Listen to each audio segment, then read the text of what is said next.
Hi there, this is Cece Zach, and if you've worked your entire life, reached this chapter, which I call the third, and found yourself wondering, now what? Well, you are not alone. Because retirement isn't just about what you're leaving, it's about figuring out who you are now and what you want next. This is the Meaningful MEtirement podcast, where we turn uncertainty into clarity and help you create a life filled with joy, fulfillment, and freedom.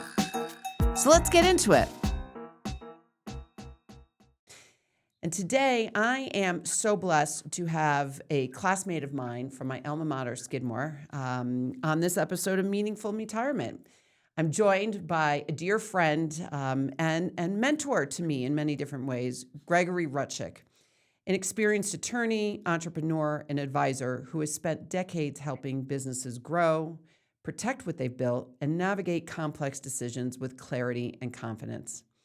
And what makes Greg such an exceptional guest for this podcast is his relentless commitment to becoming better every day, paired with a rare willingness to confront his fears head on and transform them into something meaningful in service of others, which to me reflects a life's purpose rooted deeply in helping others succeed and thrive.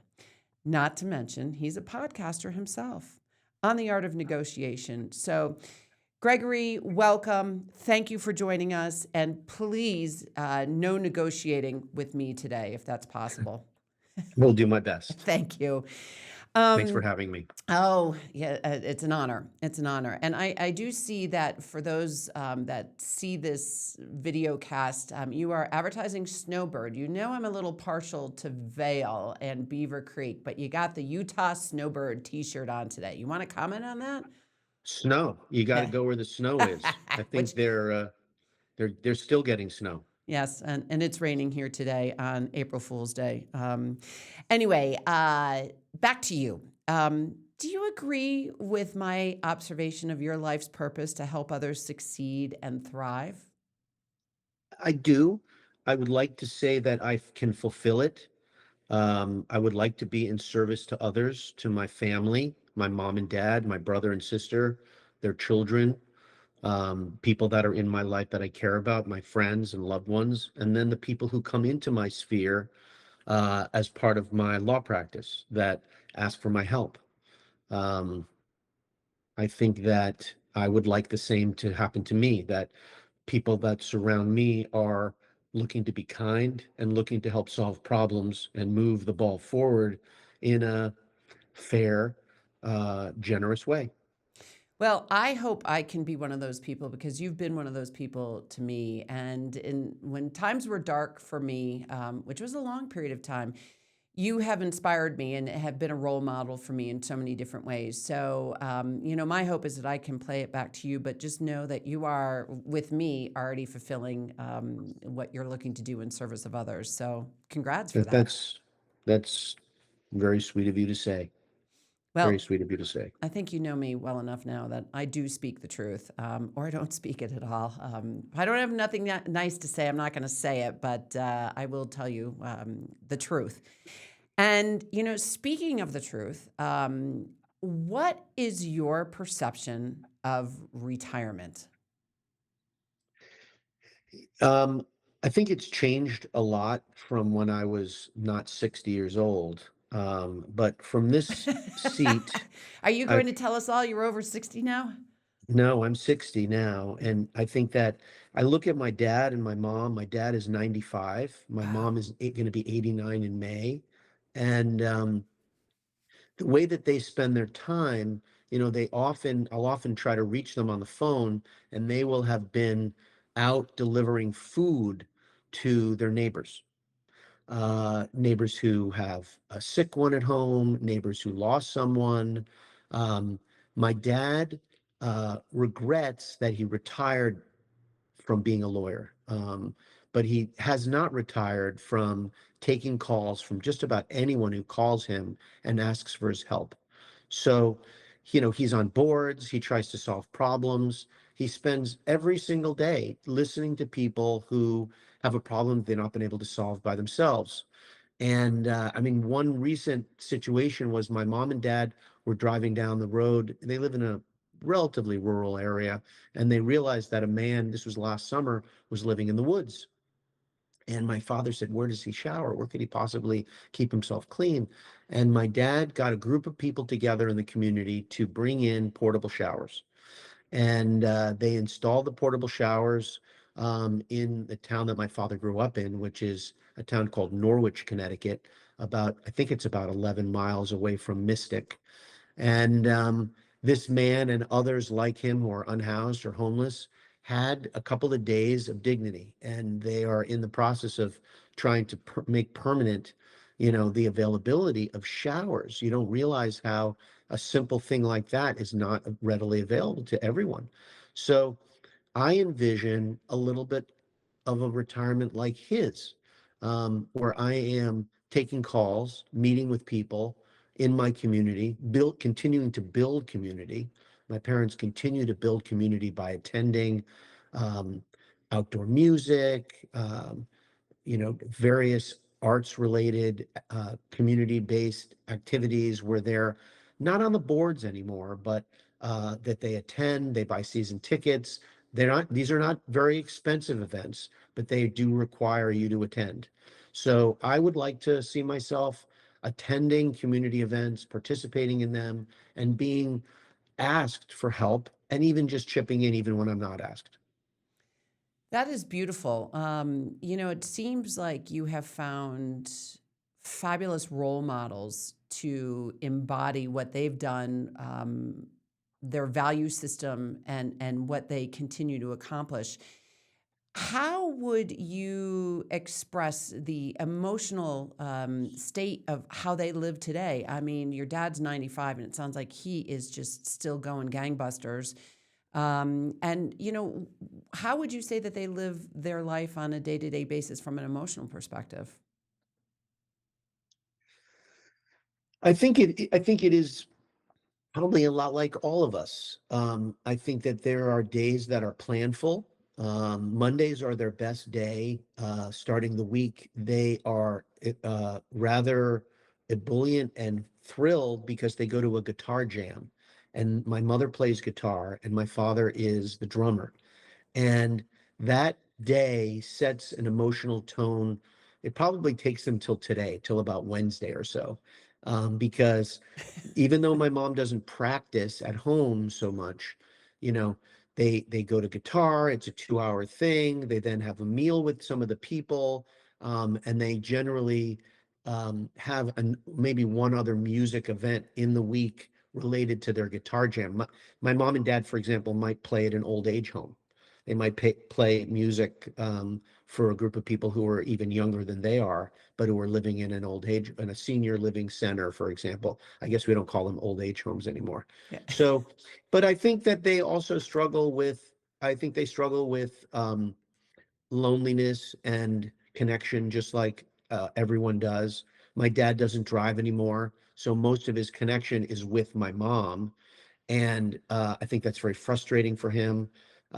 He, but he does spend his time on the phone a lot. He's a master at, his phone lists and calling people.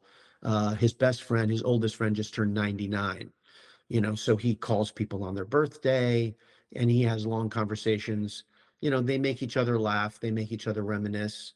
And more importantly, they talk about my dad's daily problem, that he's trying to solve. He's a letter writer.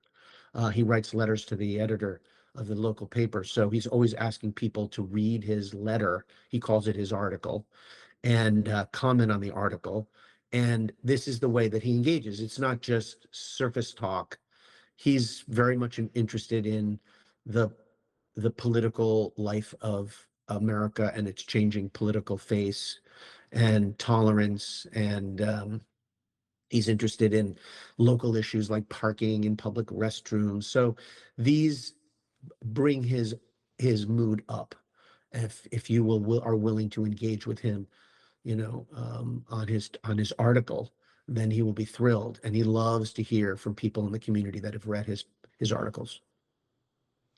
Thank you for sharing that. I mean, wow, what a dynamic individual. Someone needs to write a biography about him, or maybe he could write his own biography because I think you could learn so much from it. I hear the words joy, fulfillment, and freedom kind of ringing in my own ears about what he's achieving in life. But tell me, what is it that you see that he lives by, and maybe even just the relationship with his mother as well. What are the emotions that you would like to bring into your third now that you've just hit that bewitching age of 60? I do think, you know, I think a lot of what he's doing, probably unconsciously, is emotional fortitude. Um, I think that he has his home, he lives in his home, and he feels safe in his home. He has his primary relationship with my mom. But I think that so much of what my dad seems to be practicing unconsciously is um, behaviors to lift himself up. Now, without getting too psychological, I think a lot of people spend a lot of time internal, but and the alternative to that is just basically being a total extrovert. My dad does practice drawing from other people. He goes out and he hears about some couple who has a grandchild that is learning disabled, and he will literally go to the end of the earth to try to find resources and try to help that family um, with this child. Um, I I think that I aspire and am inspired by his kind of focus on what can he do today to bring himself up.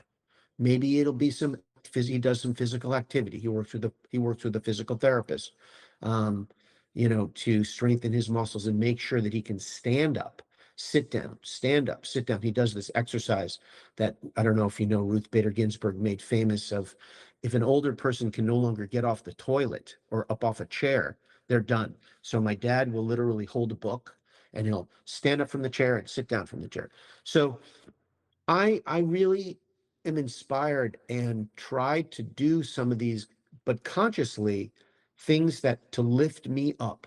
Physical activity, going for a walk, calling friends, having contact with people outside of my own home.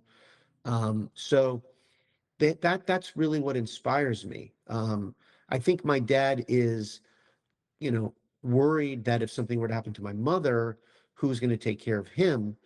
Um, you know, and he does his best to help my mom out at the house as best that he can because, he doesn't drive. He's pretty much down to one eye. He doesn't really see that well out of one of his eyes. Um, so he vocalizes, which I think is also important, his concerns and his worries, but he tries to do something about it by taking care of himself the best he can. It's certainly not flawless. It's certainly not without problems, but he calls me every morning, like clockwork, or I call him. And it's one of the first things that I do is to connect with my mom and my dad 3,000 miles away, just to have a couple of moments together and to kind of have a little meditative thought together. We do the same kind of morning prayer um, in the morning together. It's not so much about religiousness, but it's more about just connecting on something consistent. So I'm inspired by the activities that he does, and I try to incorporate them in my own life. That's awesome. As I mentioned earlier, what a phenomenal role model you have with your parents, not to mention the relationship. I would have to surmise that our listeners don't have that close of a relationship. And with their parents. And I think what I just love is that there's such respect and there's constant learning between all of you, which is extraordinary. Knowing and seeing your parents and knowing their longevity for living the life that they've lived, and always focusing on what to do to bring themselves up. What are your goals for the third of life? Well, I think I know that I have to work on this notion of bringing myself up, because you can't always be up. In fact, I think you're going to find that you're going to be down as much as you're up. Um, one of my one of my notions is I call it building a bulletproof life. And I realized only recently, after saying I want to build a bulletproof emotional life, that you don't want to be bulletproof, because by What's being the bulletproof, definition? Can you tell me what the definition of bulletproof is for you well, in your mind? it's the ability to be resilient. It's the ability to be resilient financially, which allows me to be resilient emotionally, to be resilient in relationships, to be able to go with the flow, say, so what? Who cares? More often, not worry about it, whether it's a broken hot water heater, whether you need a new car, whether or not you hurt yourself or need surgery. You're resilient enough to just continue to manage whatever, opportunity slash challenge slash problem has come your way. Um, and I got divorced 2 years ago in May. It'll be final. And I'm in a new world emotionally, because I am not with a primary person anymore. So I may and I hope to have a primary person in my life at some point, but that ended. So a bulletproof life, I thought, would be a great way to kind of envision not going into tailspin when things happen that basically expectations fall apart. Not going into an emotional negative phase when I run upon an objection, or I fail professionally at something. Maybe a client relationship doesn't work, or the work I do for a client doesn't take us to the result that the client and I had hoped for, or a personal relationship breaks down. Can I manage emotionally? Can I sleep well? Sleeping is key. Um, so what do I do in order to build what I do to build a bulletproof life? Was I really believed it was a little bit along the lines of my marathon training. It had to do with nutrition, hydration, sleep, recovery, and then the training, physically fortifying my body, physical strength. At this age, I lift weights much more than I ever did in my life. Lift weights, I run, I try to do Pilates or yoga once a week. So I thought initially that that was enough. But what I realize is that I also have to be comfortable with the uncomfortable. And that isn't recovery. That is literally downtime, where I may be sad. I may be dystonic, as my brother, the doctor, talks about it. When you're not in alignment with happiness, you're dystonic. You're off, and I may have to vocalize it. I may ask for help, and I'm trying to figure out how to do that and learn to be better at sitting with what I would say, in lacking of a better word, the shitty feelings that happen in life, that I know my father has, I know my mother has, so I'm going to assume that everyone has. Some people want to shoo them away, put them on a shelf, push them aside. What I realize is maybe the hack is, if I can become comfortable in the desert of life. That happens sometimes. Maybe it's a moment, maybe it's a morning, maybe it's a whole day. It's never really been for a whole day, luckily, in my life. I'm luckily not suffering from depression when that happens. But how do I stay objective? Can I bounce between feeling crappy and feeling objective, so that I can talk to myself like a coach and say, okay, you're out of the game for a little while. What are you going to do? What can you do? Okay, you can't move your arm, but can you move your legs, and can you move your hips, and can you move your neck, and can you move your back? Yes, great. You could go for a walk. And what Hey, can I do during that downtime? hey, Greg. First of all, thank you for being so courageous and transparent with what you're going through, because that's what I believe makes you very special, and have that same emotional fortitude that your dad does. Because it seems to me that you are conscious with your feelings and you are listening to them through your body, and addressing how to help your body feel better. My question for you is there a belief that you had that maybe you had to let go of that is helping you get through what you thought a bulletproof, resilient world would be for Greg? It- It's more of an image. I've coached people for now going on decades. And what I ask them to do and what I do for myself is pick what's the image, the power image of yourself. You see yourself out in life in the past as the strong, confident self. And I have this image of myself as a skier in a posture. I can see myself in my one piece red outfit. I see my knees bent a certain way. I see my balance transferring. I see my face. I see my shoulders. I see my neck. My chest is up. My spine is straight. So it's not so much a belief, but it's actually an image like the pitcher. I had a client who was a pitcher, and he had this pre throw posture where he would put his left toe on the rubber, which is that piece on the mound, before he would, basically then set it down and then lift his right leg and start his movement to throw the ball to home plate. And he would see himself in that posture. I aspire to see myself extremely clearly in that power posture. I often lose sight of it. The more I see myself in that, and my mantra is strong, confident, and proud, the quicker I can come out of my tailspin, the quicker I can regain objectivity in my situation.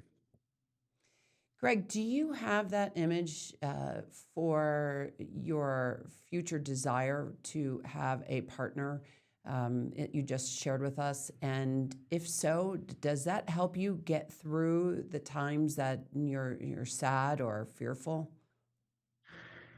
The answer to the first question is I don't have that image. I don't know what that image looks like. It makes me sad to think that I don't know how to conjure that image. But the strong, confident, proud Gregory definitely helps me get through the periods when I'm sad and I am off. Um, and if I can conjure him up, and that is about being present and remembering who I am.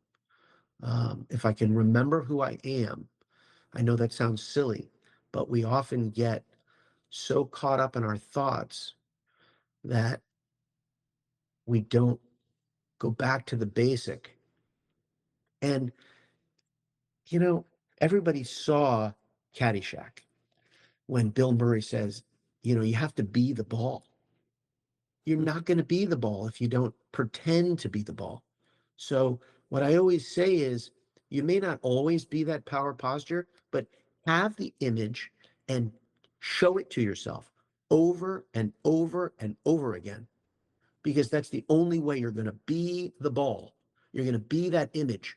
No one is going to conjure that image up for you. No one's going to give it to you. No one's going to tell you you're that image.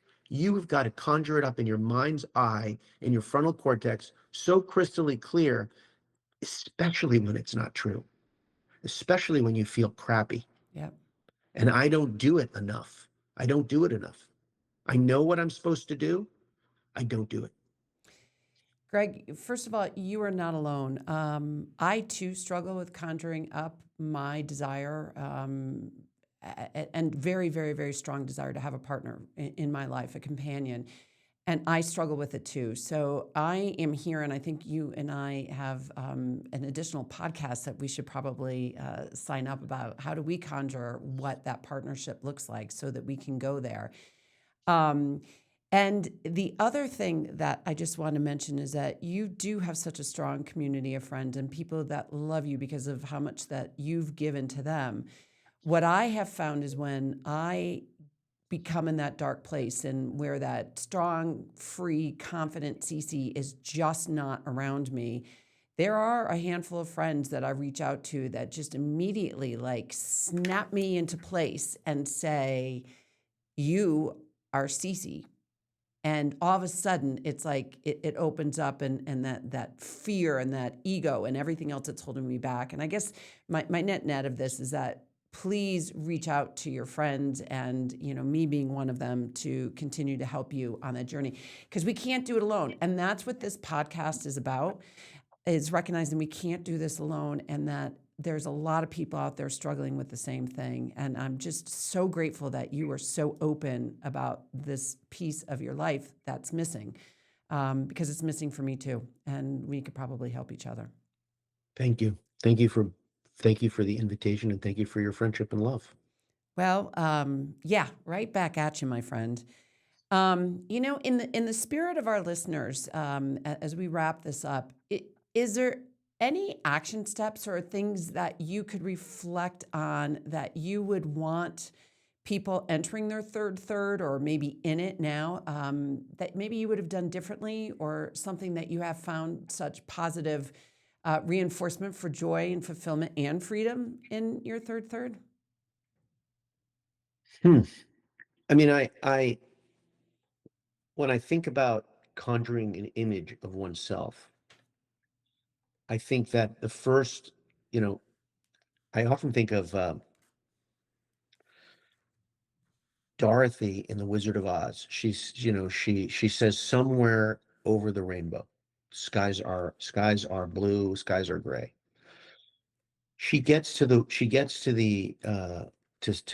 wizard. Toto pulls the curtain, and she realizes that there's nothing really behind the curtain, but she's happy with the new friendships that she develops.